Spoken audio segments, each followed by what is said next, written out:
In many countries, Christians, Jews, and even Muslims are denied the opportunity to freely practice their faith. And here in the USA, the First Amendment right to pray publicly, live out faith in business or on the job has come under fire. Well, here to discuss more is the former U.S. Ambassador for Religious Freedom, Sam Brownback. Ambassador Brownback now serves as chairman of the recently created National Committee for Religious Freedom. Always good to see you. We go way back. Yeah, we do. You were reminding about that. 1996 at the Kansas State Fair when I was running for the U.S. Senate. That's a delight to remember back on those hairy days when I'm first getting into the United States Senate. And it's a tough battle, but made it in and was able to move on forward with a political life. Well, I want to ask you about that. When you first started in the Senate, even before that, you were in the House for a term.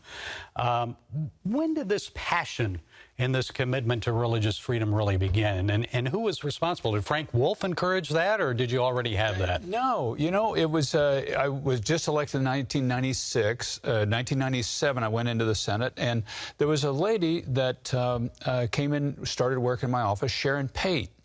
And she had been working with different people around the world that had been persecuted for their faith previously. And this is back when the field was very small. There was hardly anybody working in this space. And she would tell me stories about people being persecuted in South Sudan for their faith or other different places. And I would just go, what? Really? That's going on? And I said, hey, bring people in. And so she'd start bringing people into the office. And I think I really got hooked when I was I was back home. I was going to one of my kids' softball games, and I get a call from Sharon that we had just gotten somebody out of jail in Uzbekistan, a missionary that had been in jail in Uzbekistan because of being a Christian and advocating for Jesus there, and said our advocacy got him out of jail. And I was just like, I got hooked then. I thought, you mean I can work in a public policy arena and help people for their religious freedom somewhere around the world? I'm in. And you were all in. I was all in then, because I thought, what a great way to use a public position for people to be able to practice their God-given right to religious freedom to do with their own soul what they see fit. And to me, the religious freedom is a human right of the soul. It's deeper than the others. It's more personal. And I really think it's just such a key right we've got to defend. And I would travel up to the Hill and interview you on occasion concerning South Sudan. And I think you and Frank Wolf and others in Washington, also CBN, putting it out there, encouraged the church to get involved, the church community, Christians in America. And now we have a country. South Sudan is a country. Sure, they have problems, but that was a success story. You move on after governor of Kansas. You become the Religious Freedom Ambassador for President Trump. A lot of successes. You had the first ministerial. That was your doing. Tell me, were there any disappointments, though? Well, glory be to God. And the big disappointment is how much there is still so persecution going on of people of faith around the world. There's more Christian persecution going on in the world today than any time in Christian history. And there's so many different permeations of Christian persecution and of religious persecution, for that matter. There's religious nationalism in place. There's just mob violence in places. There's direct persecution of certain faiths in other places. The big disappointment is just how much religious persecution there still is going on around the world. And are there any countries right now that you still lose sleep over?